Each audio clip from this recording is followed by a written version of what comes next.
Presidential candidate of the People's Democratic Party, PDP Atiku Abubakar, yesterday predicted that the All Progressive Congress, APC, will cease to exist as a political party after losing the 2023 general election. Atiku spoke at the inauguration of PDP Youth Campaign Council, where the leadership cautioned members against reprisal attack on opponents. Atiku also welcomed report that the G5 group of dissenting PDP governors, led by Rivers State Governor Nyesom Wike, was willing to negotiate with the PDP leadership. The former Vice President's media advisor, Paul Ibe, disclosed this in a statement last night. Meanwhile, Director General of the Atiku campaign and Governor of Sokoto State, Aminu Tambuwal, expressed appreciation for the Edo State chapter of the party's impressive reception, according to the presidential candidate trained during the campaign flag-off in the state. Meanwhile, Vice Presidential candidate of the People's Democratic Party, Kashim Shettima, is asking the presidential candidate of the Labour Party, Peter Obi, to stop misinforming Nigerians through the use of bogus statistics to promote his campaign. He said during his breakdown of APC manifesto for 2023 election by a professional group in Abuja. Arise senior correspondent Ndi Amugo tells us more. It is a gathering of key decision makers and professionals in the All Progressives Congress, convened by the APC Professionals Forum, to break down and explain the content of the governing party's manifesto to Nigerians. The vice presidential candidate of the APC, Kashim Shettima, while explaining how the Tinubu Shettima ticket would solve Nigeria's national challenges if elected, took a swipe at the presidential candidate of the Labour Party, Peter Obi, for reading out statistics that cannot be allegedly substantiated. He says the APC presidential candidate, Bola Tinubu, is providing better policy alternatives without reading out bogus statistics to confuse Nigerians, unlike the opposition. Peter Gringori Obi, I call him Gringori. Gringori is my friend, but Gringori has absolutely nothing to offer apart from dubious statistics. We crisscross the whole world, from China to India to Vietnam to USA to Pakistan, everywhere, looking for the best equipment, intermediate equipment. Because entrepreneurial capitalism is embedded in the very psyche of the average Nigerian. But what our people are lacking is the wherewithal for you to place them on Jeffrey Sachs' space ladder of development. And the government has to play that role. The Director General of the APC Presidential Campaign Council Administration, Hadiza Bala Osman, said that the conceptualization of Lekki Port in Lagos by Tinubu is a game changer in attracting larger vessels into Nigeria. Nigeria waterways has not had the depth of draft that we need to attract the larger vessels. But indeed, Atiku Tinubu conceptualized the Lekki Port, which we're now celebrating. And this Lekki Port would put us in the map, would be the game changer where you have larger vessels that require a depth of draft of 16 meters, which is the global trend, are able to berth in Nigeria and offload the cargo in Nigeria. Former Deputy Governor of Lagos State, Femi Pedro, while speaking on behalf of the APC campaign, says Tinubu is an apostle of true federalism that would increase Nigeria's oil production and promote consumer lending if he becomes the president. He also promised that Tinubu would create 1 million jobs in the first 24 months if elected. Former Deputy Governor of Anambra State, Nkem Okeke, is advising Nigerians to elect state governors that will focus on policies that will improve the lives of Nigerians. The only states that are able to get in this credit system and able to enjoy it will be those ones that are able to organize the sector and be able to put them on the database, be able to know what they're doing, what are the businesses there. Even the ordinary organizer can be in the system. That person can pay taxes. If they're able to pay taxes and they're in the system, then they can apply to ask for credit.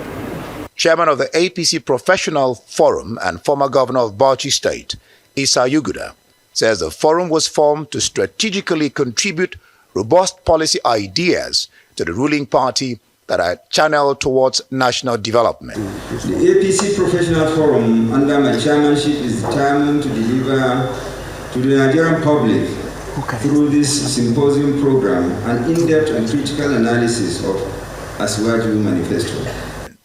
Ndi Amugo, Arise News. And still on politics, the presidential candidate of the new Nigeria People's Party, Rabi Musa Kwankwaso, So the greatest mistake the ruling All Progressive Congress APC made was giving its presidential ticket to the wrong person.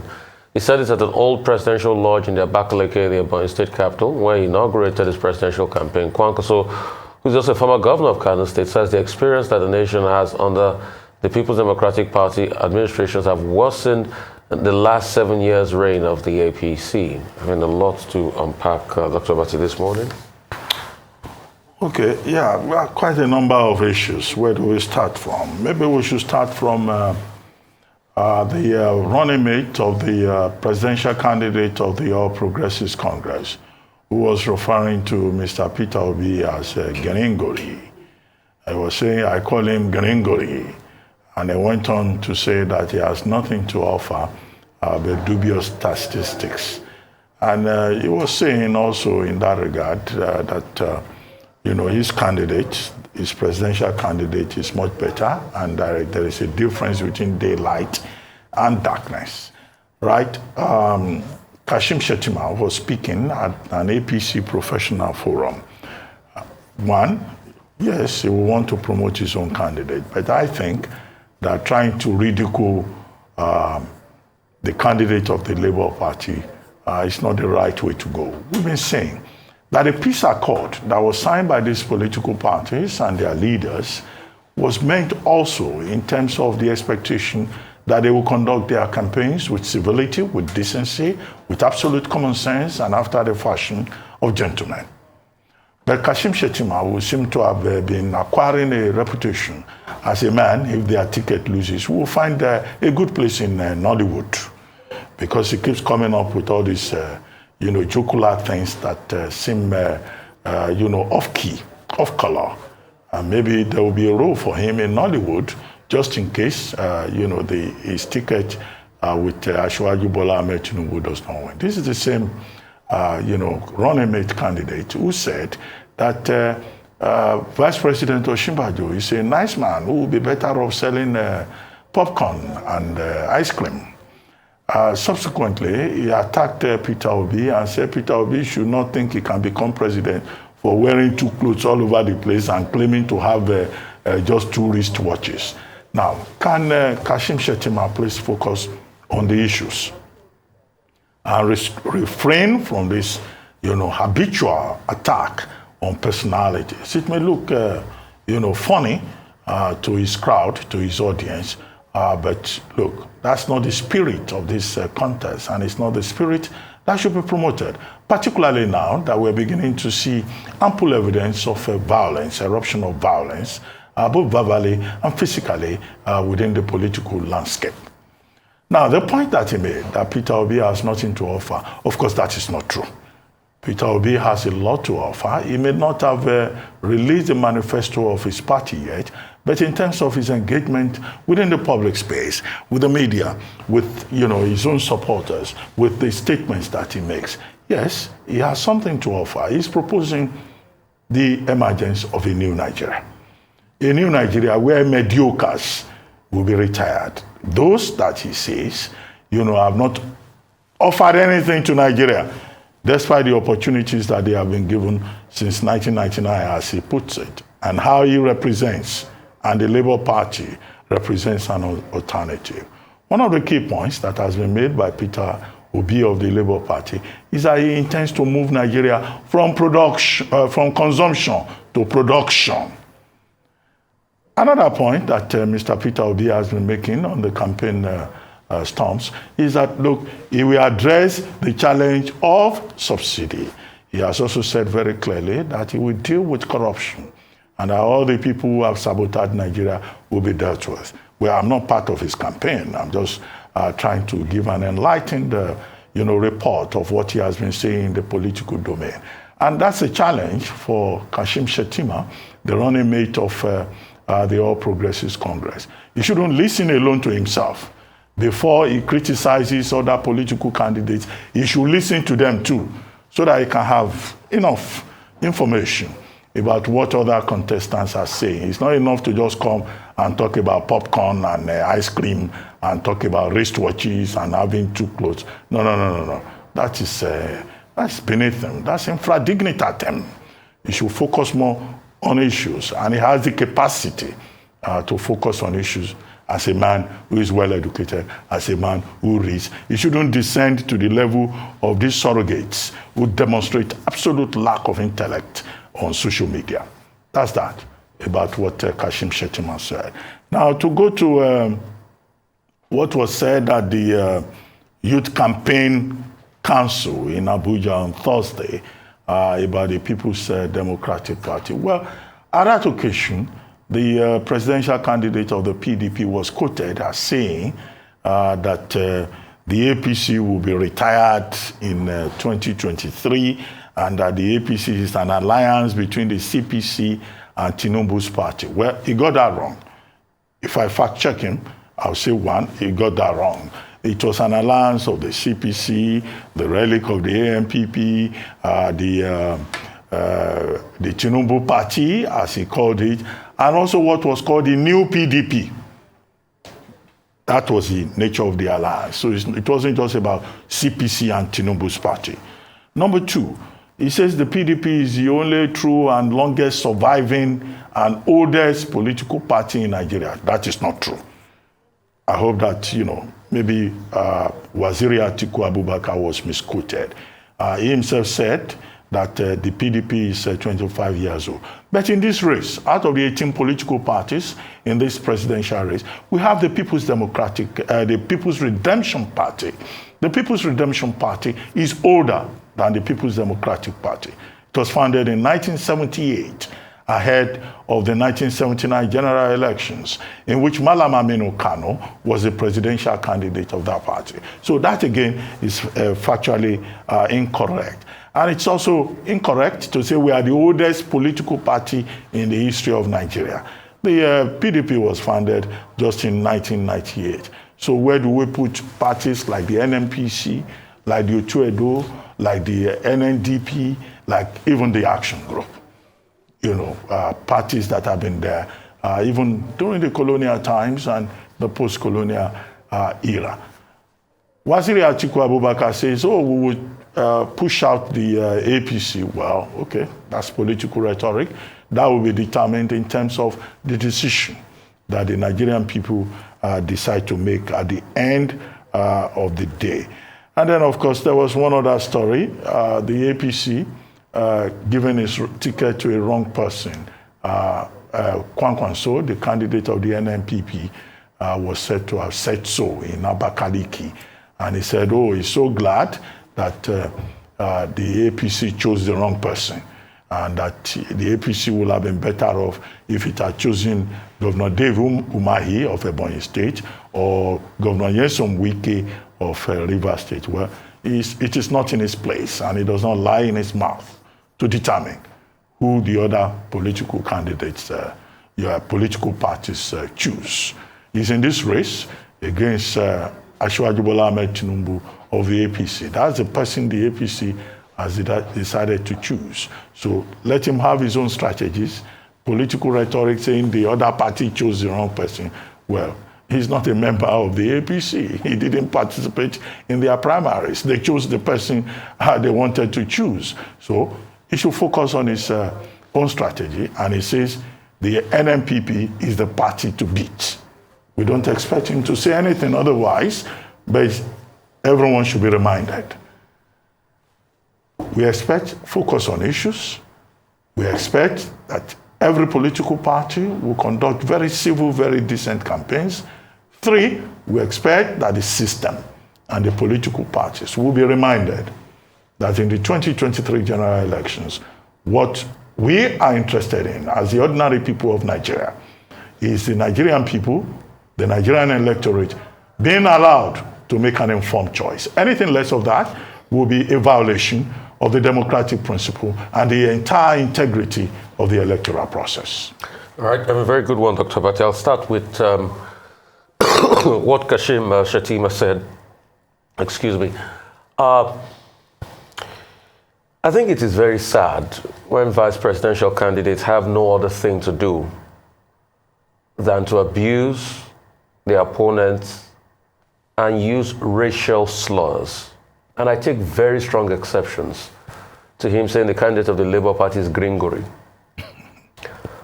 That's a racial slur. against the Igbos. Mr. Kashim Shettima should be reminded that he's been crossing the line. In case you don't know, for the benefit of those just watching, Green Glory was a character in New Masquerade, a television series in Nigeria. And there was a character there played by James Eroha of blessed memories, died in 2012. Was a national treasure, but was a character of Igbo extraction. And he had a comedic appeal to him. So him calling a presidential candidate an Igbo comedian, and the statue of Green Glory likening to that character, as first one is a big slur, a racial slur, because we want an inclusive Nigeria. We want a Nigeria that doesn't even think of where you're from. And he's just played the racial card. And somebody should call Kashim Shettima to order. Because we can't have this continue in a campaign where the PDP was stoned in Borno State when they went to his own state to campaign, and there's been electoral violence everywhere. That's a racial slur. Somebody should tell him the implications of what he said. And further with, I think the APC presidential campaign should do apologies for that. He's a fellow candidate. If you have problems against him, state your logic. You can never go wrong with logic and empirical facts. You say his facts are not right, fact check him. The man always says go verify. I think what he should have done, if you have problem with his statistics, point to the stats that he has said that is not right. If you can't, then don't say it. Let's deal with the facts, because people are watching. And for millions of children out there that were born after Masquerade stopped running on the Nigerian Television Authority, today they will go back and see the character and they'll feel dismayed. And the vice presidential candidates of a major political party called the presidential candidates of another political party an Igbo comic character called Green Glory. And that is sad for our country. Let's keep it based on the issues. Alhaji Atiku Abubakar said a lot of things. Yeah, I know it was political stomp, but you should also be careful. Let's not make a lot of fallacies here. And when you check the facts, I'm happy Dr. Abati fact-check him. But Dr. Abati also adds to him that maybe Alhaji Atiku Abubakar forgets that the SDP too is in this race. And the SDP is older than the PDP. The SDP, the PRP, the SDP ran in the 1993 elections, was founded in the late 80s. So the SDP and the PRP are obviously in this race. They're part of the 18 registered political, and they're older than the PDP. Yes, you can stomp and tell his people to go out there. Another thing I like that he did say in that statement was the fact that, please, there must not be reprisal attacks. And I'm really happy he said that. That we must not pay evil for evil, we must not fight back, we must not reprise. But the police also should do more.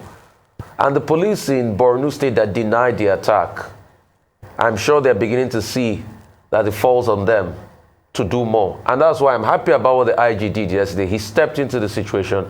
The IG said the police might not entirely have been right. They might not have done their investigations fully before they said nothing really happened, that it was fake news. So I'm happy the IG is leading the way. Investigations must be done as regards it.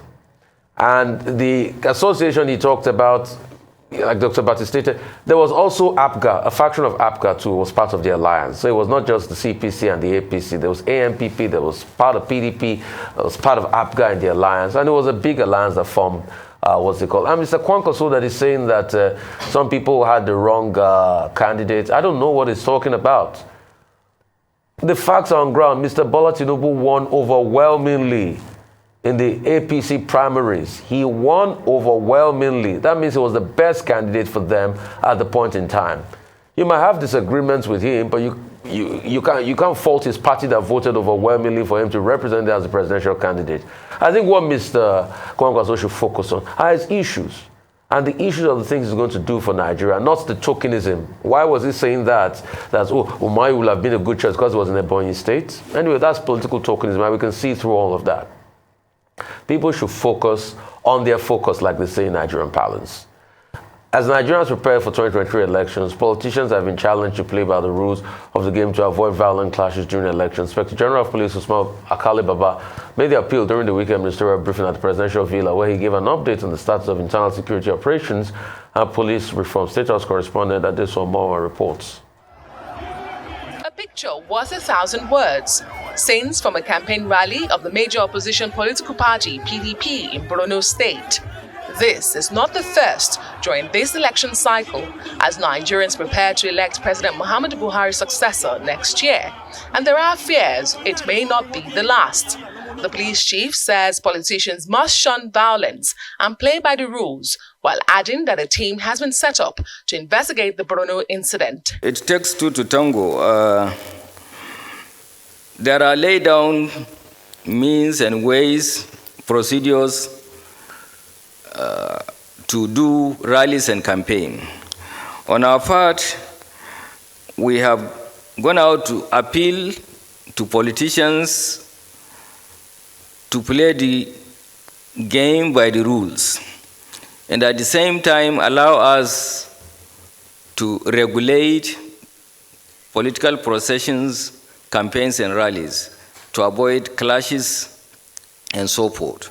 What happened in Borno had happened, and the assessment of the state public relations officer might not be completely conclusive, as he reacted to what had happened very quickly. And I think we have a total team that will assess what had actually happened and the extent of what had happened based on various presentation that is coming out from members of the public, from the APC, from the PDP, from the police.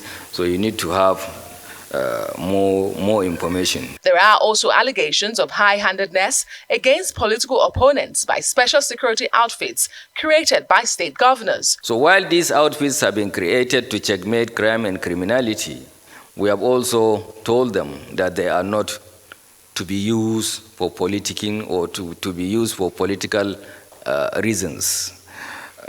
You made mention of some of the particular, I think it was Ebon you specifically mentioned. Ebobagu, we have in many occasions checkmate their high-handedness by arresting and investigating those who have actually gone out of their way to commit crime, and we have charged them to court. To uphold discipline and prevent the resort to self-help by aggrieved citizens, complaints desks of the police force have been set up, with erring officers punished or dismissed from the police. These units receive complaints physically and virtually, investigate and sanction incorrigible officers, push unprofessional conducts, negate MPF policing values, and negatively impact the drive to smoothen partnership with citizens. The complaint response unit has also, this is highest because it is normally online. These complaints are received online. It has received about 732 cases. Number of complaints resolved 559, pending 144, false and unrelated 29.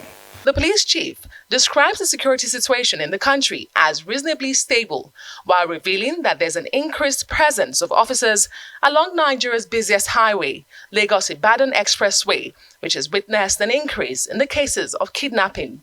Adesua Omorwan, Arise News.